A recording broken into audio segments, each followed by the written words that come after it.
বিপদ যখন আসে তখন তার সঙ্গপঙ্গকেও নিয়ে আসে। বিপদ যখন আসে তখন চারদিক থেকে আসে। মানুষের খারাপ সময় আসলে একের পর এক সমস্যা ঘিরে ধরে। হ্যালো এভরিওয়ান, আসসালামু আলাইকুম। কেমন আছেন সবাই? আশা করি যে যেখান থেকে আমার রেসিপি ব্লগগুলো দেখছেন সবাই ভালোই আছেন। আলহামদুলিল্লাহ আমিও বরাবরের মতো ভালোই আছি।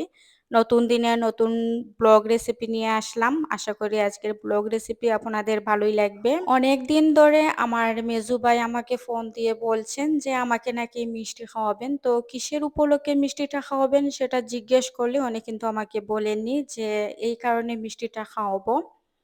তো আজ হুট করে কি মেজু ভাই আমাকে কিছুটা টাকা দিয়েছেন যে মিষ্টি খাওয়ার জন্য। তো যেহেতু বাসার মধ্যে তেমন একটা আসলে ওইরকম মিষ্টি কেউ পছন্দ করে না। তাছাড়া আমাকে বলেছেন যে তোমার যা কিছু মানে খেতে ইচ্ছে করে তুমি খেতে পারবে, ওইটা আরকি বলেছিলেন। আজ সারাদিন ধরে কারেন্ট নেই বাসার মধ্যে। তার উপরও হচ্ছে গিয়ে আমি যে চার্জার লাইটগুলো ওইগুলো আসলে চার্জও দিতে পারিনি।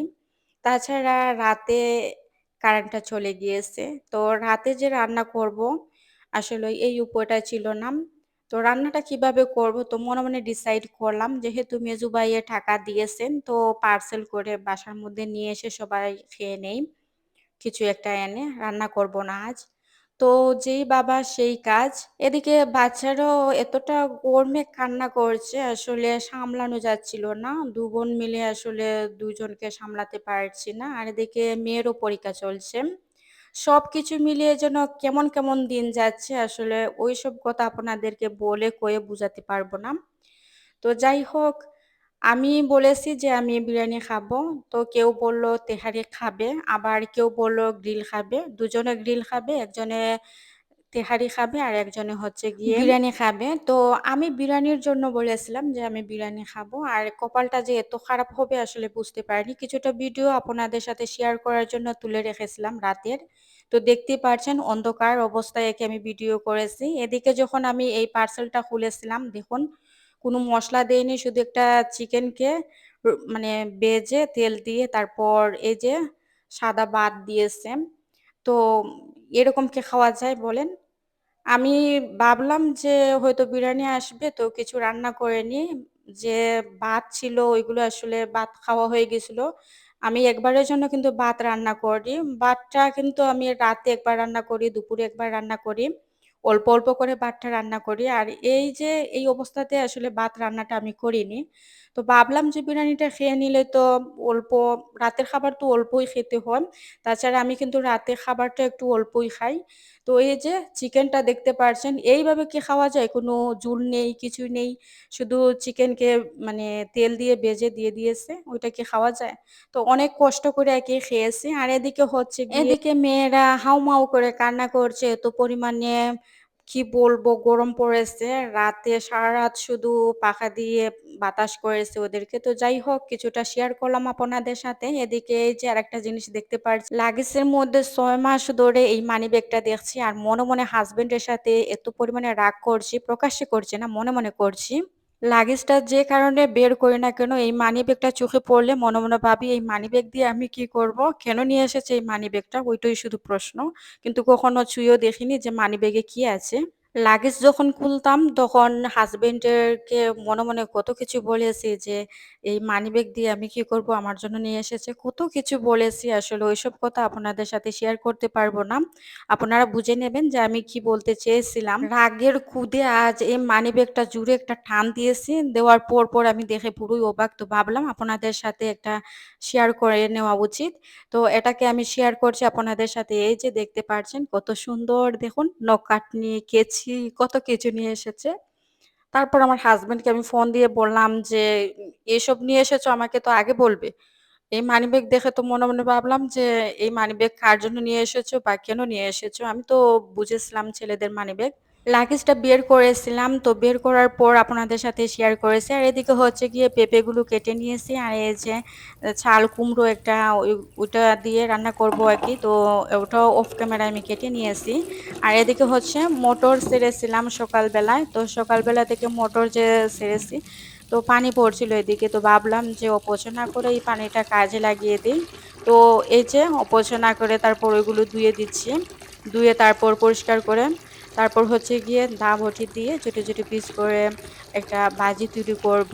তো আগ থেকেই এই কাজটা করে নিচ্ছি, ধোয়া মোছা কাজ যেহেতু সবজি। তো সবজি জিনিসটা আসলে ওইভাবে ধুয়ে আগ থেকে রান্না তারপর করব। তো সেটাই ভালো হবে। মনে, মনে ভাবছিলাম যে একটু পুষ্টি থেকে যাবে আরকি। আর মিষ্টি, মিষ্টি ভাব একটা কি বলবো? এই যে পেঁপে, পেঁপেগুলো আসলে আমি কোনো কাঁচামরিচও ব্যবহার করব না। শুধুমাত্র ধনিয়ার পাতা দিয়ে আরকি পেঁপেটা রান্না করব।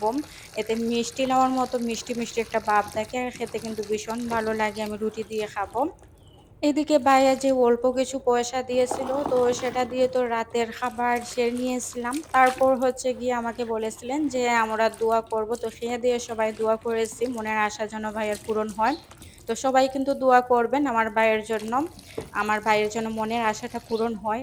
কি মনের আশা করেছেন সেটা আসলে আমি জানি না। শুধু বলেছেন যে দোয়া করতে, তো দোয়া করেছি।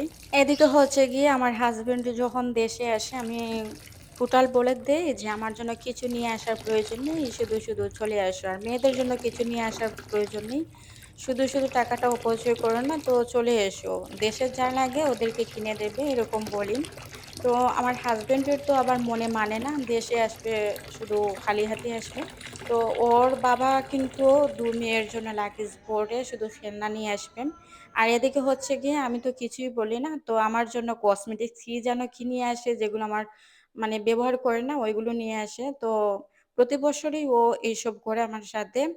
তো আমি আসলে লাগেজটা খুলেও দেখি না। তাছাড়া ওই যে লোশন নিয়ে আসে ওইসবে আমার অ্যালার্জি প্রবলেম হয়। যার ফলে লোশনটা আমি ব্যবহার করি না। আমি অলিভ অয়েল তেলটা ব্যবহার করি। তো অলিভ অয়েল তেল ওকে একটু বলি যে একটু বেশি করে নিয়ে আসো। ও শুধু খাওয়ার অলিভ অয়েলটা নিয়ে আসে। আর বলে নাকি অলিভ অয়েল নাকি আনতে পারেনি। কি এনতেন কি বলে আমি আসলে বুঝি না। যা প্রয়োজন সেটা নিয়ে না আসে তো আনবে যেটা আমি ব্যবহার করি না তো ওটা নিয়ে আসবে। বডি স্প্রে নিয়ে আসবে। বডি স্প্রে মোটেও আমার পছন্দ না। আমার ভালো লাগে না আরকি বডি স্প্রে মারতে। আপনারা তো জানেনই করলাটা ভীষণ পছন্দ যেহেতু বাতের সমস্যা আমার প্রতিটা ভিডিওতে আপনাদের সাথে আমি শেয়ার করি যে করলা আমার ভীষণ পছন্দ। এক প্রকারের খাদ্যর তালিকা প্রতিদিনই করলাটা রাখি। তো করলা খেতে, খেতে কি করলার বীজগুলো পেকে যাওয়ার বীজগুলো কয়েকটা লাগিয়েছিলাম। তো লাগানোর পর কি ছোট, ছোট করলা ধরে আর ছোট, ছোট ধরে তারপর পেকেও যায়। তো যেরকম ভাবছিলাম যে একটু বড় সাইজের হবে ঠিক ঐরকম হয় না। একদম ছোট, ছোট ২-৪ টা ধরে যেগুলো আসলে খাওয়ার উপযুক্তও না। এদিকে সকাল ৬ টার সময় যখন আমি উঠেছিলাম তো বড় আপু এত পরিমাণে বমি করছিল আমি বুঝতে পারছিলাম না যে আসলে আমি কি করব। তো এদিকে হচ্ছে গিয়ে মাও ঘুম থেকে উঠে শুধু কান্নাকাটি করছে। তার উপরে হচ্ছে গিয়ে আমি কোনোভাবে শুধু পেঁপেটা এরকম ছোট, ছোট করে কেটে নিয়েছি। তার উপরে হচ্ছে গিয়ে বড় আপুকে বললাম, "আপু তুমি একটা পেঁয়াজ কেটে তুমি একটা ভাজি তৈরি করে নাও।" যদি আমি এখন রান্না করতে যাই তখন দেখা যাচ্ছে একটু লেট হয়ে যাবে। তাসনিমের তো স্কুল। তার উপরে হচ্ছে গিয়ে পরীক্ষাও চলছে। তো লেট হয়ে যাবে। একা, একা আসলে পারব না। মাহাকে কুলে নিতে হবে। না নিলে কিন্তু ও কান্না করছে। বড় আপু সামলাতেও পারছে না।